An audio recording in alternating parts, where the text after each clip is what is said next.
जय हिंद, स्वागत है आपका लाइव टाइम में। मैं हूं आपके साथ संजय यादव। आज बात करने वाले यूपी के एक जिले से ऐसी तस्वीरें आई हैं जो चर्चा का विषय बन चुकी हैं। 38 अपराधी, जी हाँ 38 अपराधी एक साथ अगर आकर सरेंडर कर दें, थाने में हाजिरी लगाएं तो आपको कैसा लगेगा? लगेगा पूरा समाज ही दरअसल जो अपराधी थे वो अब उनका हृदय परिवर्तन हो चुका है, वो सुधरने के लिए तैयार हो चुके हैं। पुलिस का डंडा, पुलिस का खौफ, पुलिस की धमकी और मुख्यमंत्री की बातें वाकई में इन अपराधियों के दिलों तक पहुंच रही है, ना कि डर की वजह से। हालांकि जो तख्ती पर लिखा है वो मैं आपको बताऊंगा, लेकिन पहले मुख्यमंत्री की बातों का जिक्र कर लेते हैं। उन्होंने कुछ दिन पहले ये कहा था कि लातों के भूत बातों से नहीं मानते। एक ऑपरेशन दस्तक चलाई गई यूपी में, जिसके तहत ऑपरेशन लंगड़ा, ऑपरेशन एनकाउंटर, उसके बाद घरों तक दस्तक देने की कहानी शुरू हुई। तमाम जो हिस्ट्री शीटर हैं उनके घरों पर दबिश देने की, यानी कुल मिलाकर इस तरीके से माहौल तैयार किया गया पुलिस की तरफ से कि अपराधियों को घर भी छोड़ना पड़े, यूपी भी छोड़ना पड़े, या तो फिर दुनिया छोड़ना पड़े। तीन ही ऑप्शन था। तो उसके बाद जो है कि वहाँ जो परिस्थितियाँ बनी है उसका जो एग्जाम्पल है वो आपके सामने है। उन्नाव में जो तस्वीर सामने आई है उसमें एक साथ 38 अपराधी हाथों में तख्ती लेकर, गले में तख्ती लटकाकर थाने में हाजिरी लगाने पहुंचे। इन सभी के घरों में पुलिस बाकायदा दस्तक दे चुकी थी और इनके परिवार वालों को कहा गया था कि जो आपके घर में अपराध करने वाला शख्स है, जो अपराधी है, जो शीटर है, अगर उसकी जान की परवाह आप लोगों को है तो उससे कहिए कि आकर हाजिरी लगाए थाने में और अपराध की दुनिया को छोड़ दे। इसका परिणाम क्या हुआ, इसका असर क्या हुआ? यही कि एक साथ इतने लोग पहुंचे। लेकिन पुलिस तो उस दौरान क्या कहा है जरा ये समझिए। पुलिस ने कहा कि मैं उन अपराधियों को कड़ा संदेश देना चाहता हूं जो अभी भी गलत रास्ते पर हैं। ये तुम्हारा आखिरी मौका है। उन्नाव पुलिस और उत्तर प्रदेश सरकार की नजर हर गलत हरकत पर है।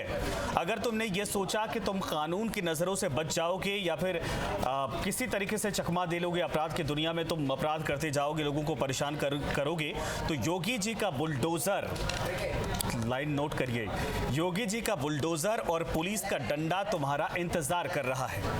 इन 38 लोगों ने समझदारी दिखाई और सुधार का रास्ता चुना, लेकिन जो इस शपथ को तोड़ने की हिमाकत करेंगे, इन अपराधियों को भी एक तरह से कहा गया, जो इस शपथ को तोड़ने की हिमाकत करेंगे उनके लिए जेल की सलाखें और सजा तैयार है। सुन लो, अब न रंगदारी चलेगी, न फिरौती चलेगी।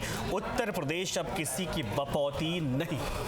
इन अपराधियों के लिए कान खोलकर सुनने वाली ये बात थी और इससे पूरे प्रदेश के जितने भी अपराध की दुनिया में हैं, या फिर ये कहा जाए कि जितने भी क्रिमिनल्स हैं, उनके लिए कड़ा संदेश है।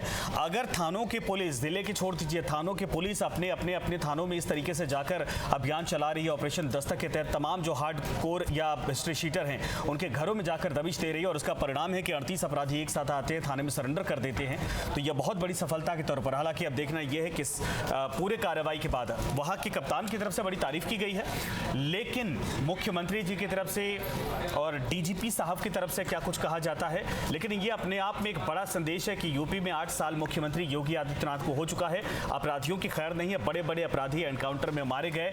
साफ बोलते हैं कि जो इस तरीके से करेगा मिट्टी में मिला देंगे। और मैं बहुत अगर कहूँ तो अतीक अहमद से लेकर तमाम जो नाम थे वो आज इस दुनिया में नहीं है, जो बड़े माफिया हुआ करते थे। लेकिन बड़े से लेकर छोटे अपराधियों को भी कंट्रोल करना यह बड़ी चुनौती होती है। और ये उन्नाव की तस्वीर ये दिखाती हैं कि अगर आप भी, यानी जो हमें देख रहे हैं, जो यूपी पुलिस की नज़रों से अभी तक बचे हुए हैं, उनके लिए यूपी पुलिस का ये संदेश है, मुख्यमंत्री जी का संदेश है कि अगर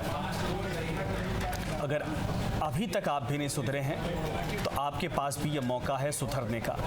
सुधर जाइए, वरना पुलिस की ये ऑपरेशन लंगड़ा, ऑपरेशन दस्तक, ऑपरेशन एनकाउंटर और मिट्टी में मिलाने वाला अभियान कभी भी आपको भी खात्मे में मिला सकता है। तो आपको ये वीडियो कैसी लगी? लाइक, शेयर और फॉलो करना ना भूलें। बने रहिए लाइव टाइम के साथ।